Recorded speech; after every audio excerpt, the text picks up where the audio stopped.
A company is taking a different approach to forestry. It's a model that grows more trees than it cuts down. We were able to tour one of their properties to see their plan in action. Local 3's Ben Raymond has the story. We were a private investment founded on the belief that we can generate revenue managing forests for climate benefit. That means carbon storage on the landscape. That means managing for biodiversity and wildlife, recreation, and other benefits in the long term. Aurora Sustainable Lands owns roughly 1.7 million acres of forest across the eastern U.S. Approximately 70,000 acres are in the Upper Peninsula. Our company focuses on climate management, and what that means is two different things. So we think about how do we increase carbon on the landscape in the short term. We can also create a climate benefit by doing that long-term management. And so when we do active management on our properties, we're thinking about how can we increase climate resilience to unplanned disturbance up here, like storms and ice storms, wind, throw, things like that these forests can experience occasionally. Aurora makes money by selling something called carbon credits. What that means is instead of generating revenue primarily from timber in a short term, we're doing long-term management in a carbon offset program. So this property is enrolled as a carbon project under the American Carbon Registry. It is a voluntary program that the buyers of credits in this program are corporations and organizations looking to reduce their own emissions. And if they can't do that through their own practices, then or completely reduce their emissions internally, then they would help get to carbon net zero with the purchase of offsets. Aurora is enrolled in a program called Improve Forest Management. It encourages landowners like them to increase carbon through its management practices. By quantifying how much wood we have on our property growing in these trees, we can then figure out how much carbon we have.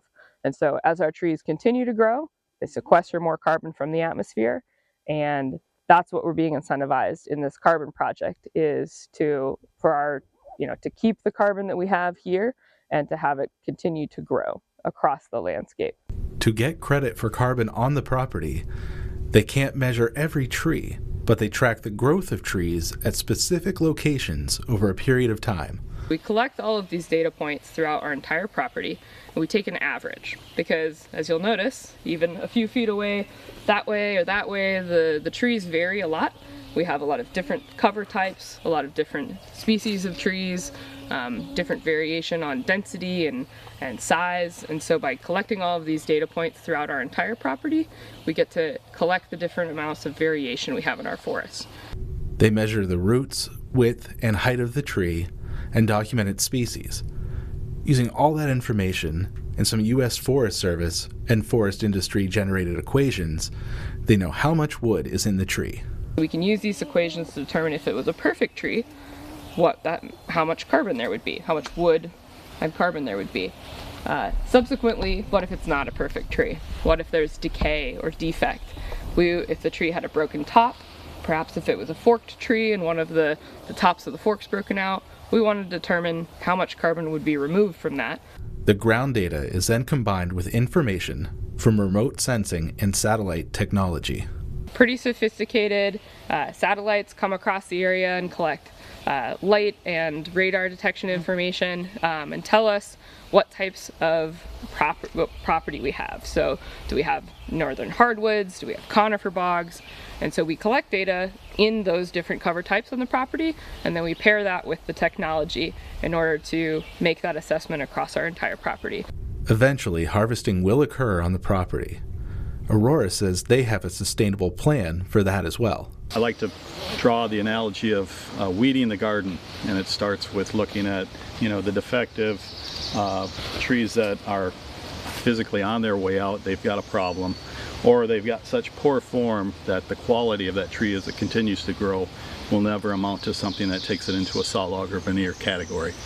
So those would be those target trees that you would look for in terms of weeding the garden. We do that through taking several plots across a given stand, looking at that data and seeing if there's sufficient volume on the stand to go in and actually do a harvest. Then we'll go through and individually mark the trees that we want harvested, and that selective removal of those trees will create gaps and openings in the canopy and allow for the established seedlings to continue to grow and shoot up towards the sky. It's not just the growth of trees that Aurora is interested in. We're also creating more biodiversity, habitat for wildlife. This property is actually a huge migration corridor for neotropical migrants, so warblers, the sandhill cranes that come through this area, as well as monarch butterflies. What's really neat about what we do is being able to manage these large landscape level properties is to be able to protect these core habitats. Along with managing wildlife, they also have a role in managing recreation. One of the unique things that we have here in the Upper Peninsula is a lot of corporate land or old corporation lands, and through the forest tax program called the Commercial Forest Program, we've enrolled in that and continued to stay in that program. These lands are open to the public for recreational purposes, and one of the big benefits to that is certainly the hunting heritage that we have here in the UP, and these lands are open for that opportunity. Where we're standing right now, I know there's a good abundance of deer, grouse. The occasional bear will come through this area. Aurora believes it is creating the example for this kind of forestry and hopes their practices catch on. We are definitely a first mover in being a large private forest land company managing primarily for the climate. I think that more and more people will be able to participate as price for carbon increases, and there's more encouragement from people, even down at the consumer level, for corporations and people to make changes.